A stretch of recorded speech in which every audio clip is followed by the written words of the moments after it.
Hola, ¿qué tal chicos? Bienvenidos a un nuevo tema el día de hoy. Hoy vamos a hablar sobre cómo se da el equilibrio en los ecosistemas. Gran parte de las relaciones entre los factores bióticos y abióticos se observan a través del flujo de energía y de los ciclos biogeoquímicos. Al no existir elementos que los interrumpan, se considera que un ecosistema está en equilibrio. El flujo de energía. Los organismos necesitan energía para realizar las funciones que los mantienen con vida: nutrición, respiración, reproducción. Incluso leer estas líneas requiere consumir energía. ¿Pero cómo se obtiene? En los ecosistemas la energía proviene del sol. Esta energía es incorporada por los organismos productores en el proceso de la fotosíntesis, en la cual se elaboran azúcares, sustancias con gran contenido de energía. Cuando las plantas y las algas sirven de alimento a los herbívoros, la energía que estos han incorporado pasa hacia los demás niveles de las redes alimentarias, es decir, a los consumidores, que son organismos que toman la materia y la energía almacenada por los productores, y a los descomponedores, que se alimentan de los residuos y cadáveres. Los ciclos biogeoquímicos se refieren a la forma en la cual la naturaleza recicla constantemente los principales elementos químicos que constituyen a los seres vivos. Su nombre resume los estados por los que atraviesa cada elemento: bio, por hacer parte de lo vivo; geo, por hacer parte de los factores abióticos; y químico, por los cambios que se producen a partir de lo vivo a lo inerte y viceversa. El agua, el carbono, el oxígeno, el nitrógeno, el fósforo y el azufre cumplen con estos ciclos y están disponibles para los factores bióticos. El ciclo del agua. El agua es indispensable para los organismos. Gracias a ella se llevan a cabo los procesos que mantienen la vida. En los océanos, lagos y ríos, el agua se encuentra en estado líquido. Al ser calentada por el sol, cambia del estado líquido al gaseoso y se convierte en vapor de agua. Al transpirar, las plantas también producen vapor de agua. En la fase gaseosa, sube a las capas altas de la atmósfera, donde se enfría y cambia de estado nuevamente. Se condensa, forma copos de nieve, granizo o gotas de agua, que luego se precipitan. Una parte de las precipitaciones vuelve a los cuerpos de agua, otra parte se infiltra a través del suelo y va a depósitos subterráneos, y otra parte se almacena en los nevados, glaciares y polos. El ciclo del carbono. El carbono es fundamental para el mantenimiento de la vida, pues conforma la estructura de las moléculas que constituyen a los seres vivos. El carbono, producto de la respiración de los organismos, se presenta en forma de dióxido de carbono, que es el CO2. Va a la atmósfera y las plantas, durante la fotosíntesis, lo capturan y lo transforman en carbohidratos, proteínas, grasas y vitaminas. Cuando los herbívoros se alimentan de las plantas, el carbono inicia su circulación por las redes alimentarias. Los organismos, al respirar, devuelven el CO2 a la atmósfera. En el medio acuático, el CO2 se combina con agua y forma sales como el bicarbonato de sodio, que son utilizados por las algas. El ser humano ha generado fuentes artificiales de CO2 con la actividad industrial, el uso de combustibles fósiles y las quemas de vegetación. Este exceso no puede ser asimilado del todo por las plantas y, al permanecer en el aire, produce contaminación. El ciclo del oxígeno. Es indispensable para el mantenimiento de la vida. Plantas y algas incorporan el dióxido de carbono, que es el CO2, durante la fotosíntesis.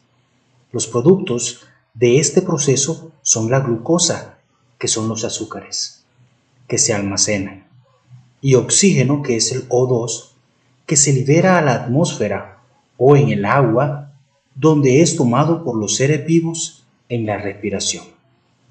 El oxígeno se usa para ayudar a liberar la energía de los alimentos. Como resultado de esta transformación, se produce el dióxido de carbono, CO2, y agua. El ciclo del nitrógeno. El nitrógeno abunda en la atmósfera, pero solo unas pocas bacterias nitrificantes que viven en el suelo o en las raíces de las plantas pueden fijarlo en forma de sales llamadas nitratos y nitritos. Las plantas lo absorben para construir proteínas y a partir de las cuales los animales elaboran sus proteínas. Retorna al ambiente en forma de urea, un producto de excreción, y por la descomposición de los organismos al morir. En la atmósfera, nitrógeno y oxígeno se combinan en forma de nitratos por acción de las descargas eléctricas y la radiación solar. Son llevados por las precipitaciones hacia el suelo. El ciclo del azufre. Una fuente importante de azufre son las erupciones volcánicas. En el ambiente se combinan con otros elementos en forma de sales llamadas sulfatos, que se disuelven en agua y son usadas por las algas, por bacterias y por hongos. Las plantas también captan azufre gaseoso, que es el SO2, de la atmósfera para elaborar proteínas y vitaminas. Cuando los consumidores se alimentan de estos organismos, el azufre pasa a las redes alimentarias. Se elimina en los productos de desecho y al morir los descomponedores lo devuelven al ambiente. La actividad industrial genera gases con alto contenido de azufre que no puede ser captado en su totalidad por las plantas y se convierte en un agente contaminante. El ciclo del fósforo. El fósforo es un elemento esencial que constituye las membranas celulares, los ácidos nucleicos que aportan la información genética y la molécula del ATP, que es el adenosín trifosfato, la cual almacena y libera la energía necesaria para las funciones celulares. Se encuentra en algunas rocas por acción de la meteorización. Es liberado y se combina con otros elementos para formar sales que las plantas absorben. De allí pasa a los animales, que lo devuelven al ambiente en sus desechos y al morir. Parte del fósforo es transportado por el agua hacia los océanos, donde hay grandes depósitos. Una fracción es absorbida por el fitoplancton. Pasa a los peces y luego a las aves, que en tierra acumulan excrementos denominados guano, muy apreciado como abono por el alto contenido de fósforos.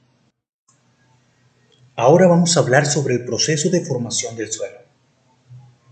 El suelo es resultado de la interacción entre los factores bióticos, que son los factores vivos, y los abióticos, que vienen siendo los factores relacionados con el medio ambiente. En él sucede gran parte de las etapas de los ciclos biogeoquímicos, que hacen parte de la dinámica de su formación. En la meteorización, las rocas se dividen en pequeñas partículas que son afectadas por el agua, el viento y las temperaturas. En la descomposición de la materia orgánica, bacterias y hongos se encargan de desintegrar sustancias orgánicas como carbohidratos, como las proteínas, grasas y vitaminas, en moléculas más sencillas como el dióxido de carbono, que es el CO2, el H2O, que es el agua, compuestos de nitrógeno como el azufre y el fósforo. En la formación del humus sucede la mezcla de partículas de rocas, sustancias orgánicas en descomposición y sustancias inorgánicas liberadas por los microorganismos, y hay presencia de raíces, insectos, lombrices, entre otros. Bueno chicos, hemos terminado por el día de hoy. Gracias por ver el video. Espero que les sirva mucho en su proceso de aprendizaje. Nos vemos en una próxima clase. Chao, chao.